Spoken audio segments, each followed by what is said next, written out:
धन्यवाद साथियों। आज एक महत्वपूर्ण प्रेस वार्ता है। आप मंच को देखकर ही समझ गए होंगे कि महत्वपूर्ण है, क्योंकि हमारे वेणुगोपाल जी कम ही आते हैं प्रेस कॉन्फ्रेंसेस में। तो इसलिए महत्वपूर्ण है क्योंकि वेणुगोपाल जी के बगल में जो बैठे हैं कन्नन गोपीनाथन जी, ये 2012 के आईएएस ऑफिसर, हमारे यहाँ एग्मू काडर के थे, और जिस सर्विस में जमीर से ज्यादा ओबीडियंस को महत्व दिया जाता है, उस सर्विस में, उस नौकरी में उन्होंने ऐसे वक्त पे आवाज उठाई जब आवाज उठाना लगभग असंभव था। कश्मीर में इन्होंने, जब वहां 5 अगस्त 2019 को जिस तरह से निर्णय लिए गए, स्टेट को यूटी बना दिया गया, बिना किसी से कंसल्ट किए जो निर्णय लिए गए, उसके विरोध में इन्होंने एक आवाज उठाई कि साहब आप लोगों को बोलने का हक नहीं छीन सकते। और भी इनके साथी थे जिन्होंने कश्मीर में ऐसी आवाज उठाई, वो भी आईएएस थे, लेकिन वो फिर डर के वापस चले गए सर्विस में, ये डरे नहीं। इसके बाद इन्होंने वीवीपैट पे बहुत खुलकर बोला, और फिर जब सीएए एनआरसी की मूवमेंट चल रही थी तब भी ये बेधड़क होकर बोले। इन्होंने एफआईआर झेली, इन पर तमाम तरह की कार्रवाइयां हुई, लेकिन ये डरे नहीं। नौकरी को लात मारी, और ऐसी नौकरी को लात मारी जिस नौकरी के लिए लोग कई कई सालों तक तैयारी करते हैं। हम इस बात की हमें हैरानी नहीं कि कांग्रेस पार्टी के दरवाजे इनके लिए खुले हैं, क्योंकि कांग्रेस पार्टी के दरवाजे ऐसे तमाम आवाजों के लिए हमेशा खुले रहते हैं, इतिहास साक्षी है। हमें इस बात की बहुत खुशी है कि इन्होंने भी कांग्रेस को ही चुना। लंबी बात नहीं करूंगा क्योंकि वेणुगोपाल जी को महत्वपूर्ण बैठकों में जाना है, तो मैं वेणुगोपाल जी को पहले फ्री कर देते हैं क्योंकि उन्हें जाना है। मैं वेणुगोपाल जी से आग्रह करूंगा कि वो कुछ कहें और पार्टी में इनका विधिवत रूप से स्वागत भी करें। Thank you, Pawan ji. I think this is one of the happiest moments for all of us,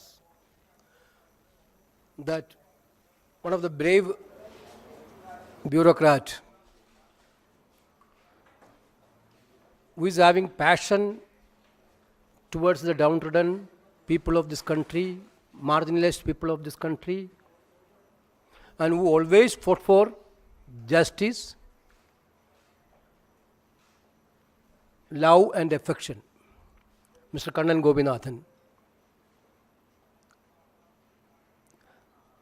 Pan India, his presence is there. He born in Kerala, living in Pune, worked northeast and all other parts of this country. A Pan India figure like Kannan Gopinathan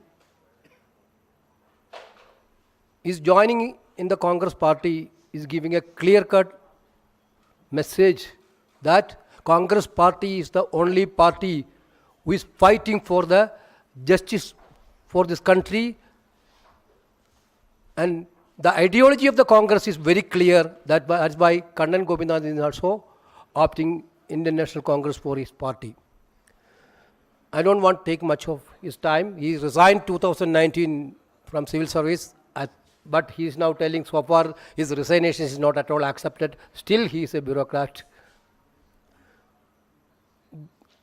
Bureaucrats nowadays, those who are fighting for the justice, fighting for marginalized people, are penalizing by the system. Whether it is in Haryana, whether it is in Madhya Pradesh, we are witnessing everywhere. Even Chief Justice of India is also not spared. Therefore, I think this is the time to rise to fight against this divisive agenda. That's why Kannan Gopinathan's entry to the Congress will be a welcome step. He already met Honorable Congress President Mallikarjuna Kharge ji, and he also met Leader of Opposition Rahul Gandhi ji. Both of them are told him to join Congress, and he is now joining into Congress. Wholeheartedly, we are welcoming Kannan Gopinathan into the Congress party. Thank you.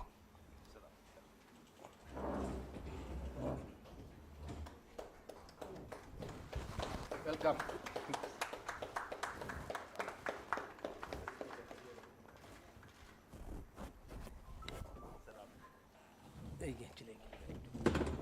Okay, thank you. I have a meeting.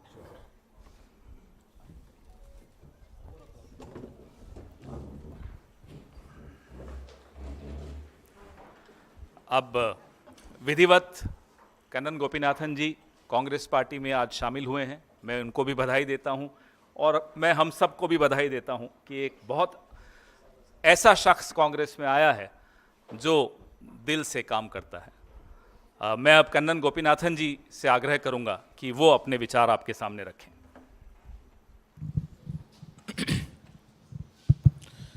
सबसे पहले सबको धन्यवाद यहाँ पे आने के लिए। और कांग्रेस पार्टी ज्वाइन करने का जो निर्णय था वो 19 में रिज़ाइन किया। उस वक्त एक चीज़ क्लियर था कि देश में जो सरकार जिस दिशा में देश को लेके जाना चाहता है वो सही दिशा नहीं है, वो गलत है। वो गलत क्या है वो क्लियर था और गलत के खिलाफ लड़ना है ये भी क्लियर था। पर ऑल्टरनेटिव क्या है वो उस जर्नी तक पहुंचने में मुझे खुद भी क्लैरिटी की ज़रूरत थी। तो कई सारे 80-90 ज़िलों में घूमे, ट्रैवल किए, लोगों से बात किया, कई सारे लीडर्स से मिले, तब ये क्लियर हुआ कि जिस दिशा में देश को मैं चाहता हूं कि चले वो कांग्रेस पार्टी लेके जा सकती है और कांग्रेस की आइडियोलॉजी उसमें आगे लेके जा सकते हैं। सपना क्या है? जहां पे हर नागरिक अपना उनको अधिकार मिले, अपना सपना देख पाए, वो सपना पूरा करने का कोशिश कर पाए, उसमें सरकार उनका मदद करे और अगर नहीं करे तो उसी सरकार से सवाल पूछने का उनका हक हो। सिर्फ सपना देखना एक नागरिक वो नहीं है। अगर सपना पूरा करने में सरकार क्यों नहीं उनकी मदद करते हैं, वो उसके सवाल पूछना भी जो एक नागरिक का अधिकार है। जो 2014 से मैंने जो नोटिस किया वो एक चीज थी कि हम बहुत मुश्किल से प्रजा से नागरिक बने थे। कई सारे राजा पहले भी थे। प्रजा से हम नागरिक बने क्यों? क्योंकि प्रजा सवाल नहीं पूछ सकते थे। सवाल पूछे तो तुरंत राष्ट्रद्रोही या राज्य के खिलाफ बोलने वाले ऐसे माने जाते थे। तो पहली बार हम बहुत मुश्किल से सवाल पूछने लग रहे थे। जैसे आरटीआई हो, जितने अधिकार सरकार ने नागरिकों को दिया उसके तहत वो सवाल पूछने लगे थे कि तुरंत आके बोल दिया कि आप सवाल मत पूछो, हम आपको कुछ देंगे, आप चुपचाप रहिए, उसको रिसीव करिए। उसके अलावा अगर कुछ पूछेंगे, सरकार की आलोचना करेंगे तो उसको हम देश की आलोचना के तुलन कर लेंगे और अगर सरकार से सवाल पूछेंगे तो आपको देशद्रोही माना जाएगा। ये बात से मैं बिल्कुल सहमत नहीं था। देखिए, जिनको लगता है कि सरकार सही काम कर रहे हैं वो उसकी पूर्ण सम्मति दे, वो देश प्रेमी हो सकता है। जिनको लगता है कि जो सरकार कर रहे हैं वो देश हित में नहीं है और गलत रास्ते पे लेके जा रहे, तो उसको सवाल पूछने वाले, क्योंकि वो बहुत सारे कॉस्ट पे, अपने पर्सनल कॉस्ट पे वो सवाल उठाते हैं, वो भी देश प्रेमी है।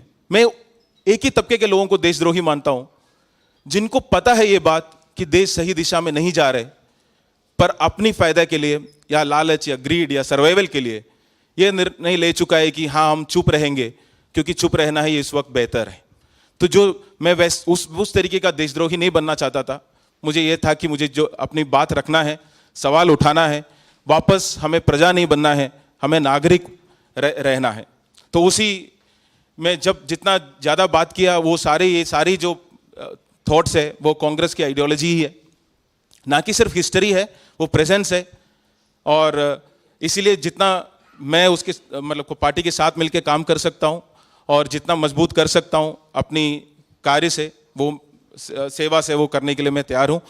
और जहाँ लगता है मेरी काम आएगा वहाँ पे काम करने के लिए मैं तैयार हूँ। बहुत दिल से, काफ़ी वक्त लगा, पर वो इसलिए क्योंकि मुझे खुद भी एक अपनी जर्नी से थ्रू जाना था। वो सारे क्लैरिटी के साथ पूरी तय दिल से मैं आज कांग्रेस पार्टी में ज्वाइन कर रहा हूँ और कांग्रेस पार्टी और देश की जनता के लिए हमेशा काम करता रहूँगा। Thank you. आपके कुछ सवाल आप पूछना चाहें?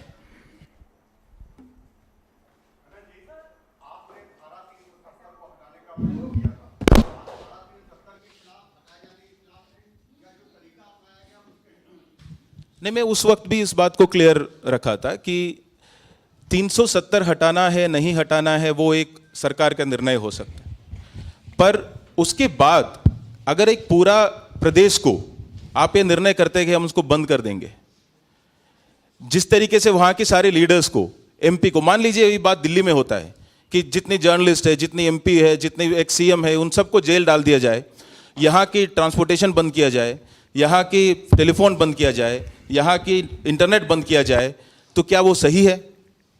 ये सिर्फ मेरे लिए सवाल नहीं है, हम सबके लिए सवाल है कि क्या वो सही हो सकता है? किसी भी देश में, एक लोकतांत्रिक देश में ये सही हो सकता है या उसके खिलाफ आवाज नहीं उठनी चाहिए थी? तो वो सवाल ही मैंने उठाया है और उस सवाल पे मैं आज भी कायम हूं।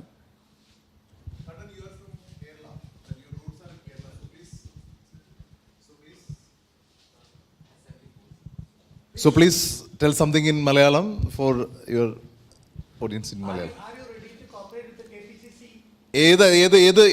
ഏതായിരിക്കും നിങ്ങളുടെ പ്ലാറ്റ്ഫോം? ഏതായിരിക്കും? നാഷണൽ തലത്തിലായിരിക്കുമോ കേരളത്തിലായിരിക്കുമോ അങ്ങനെ എന്തെങ്കിലും തീരുമാനിച്ചിട്ടുണ്ടോ? ഓക്കെ, ഞാൻ കേരളത്തിലാണ് പഠിച്ചു വന്നത് 12 വരെ.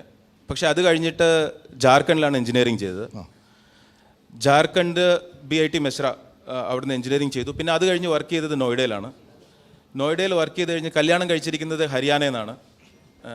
മത്ലബ് ഹരിയാന. അത് കഴിഞ്ഞ് ജോലി ചെയ്തത് മിസോറമിലാണ്, ഡൽഹിയിലും മിസോറമിലുമാണ്, നോർത്ത് ഈസ്റ്റിലും. പിന്നെ അത് കഴിഞ്ഞ് വർക്ക് ചെയ്തത് സിൽവാസ, ഗുജറാത്ത് ആ ഏരിയയിലാണ്.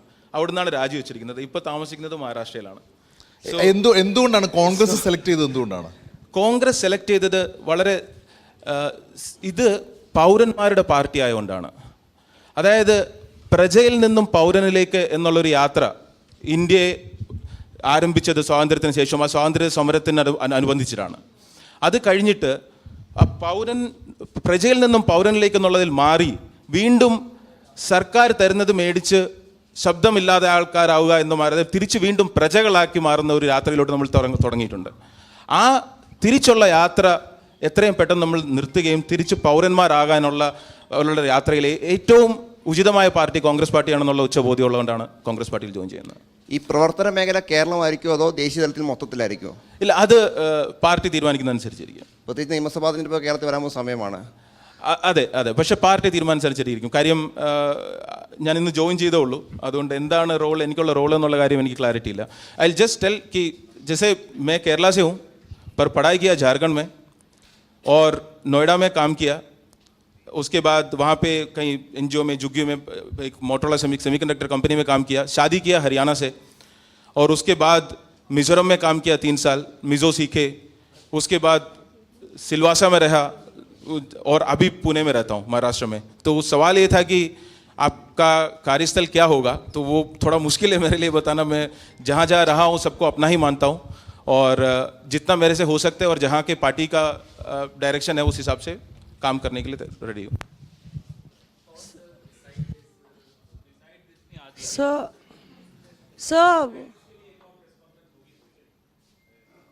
सर वो अदालत में फैसला है उस पे, लालू यादव और We have another press conference in a few hours. Then we can take up other questions then. Let's just focus on something as important as this. और है इस पर आपसे? Thank you.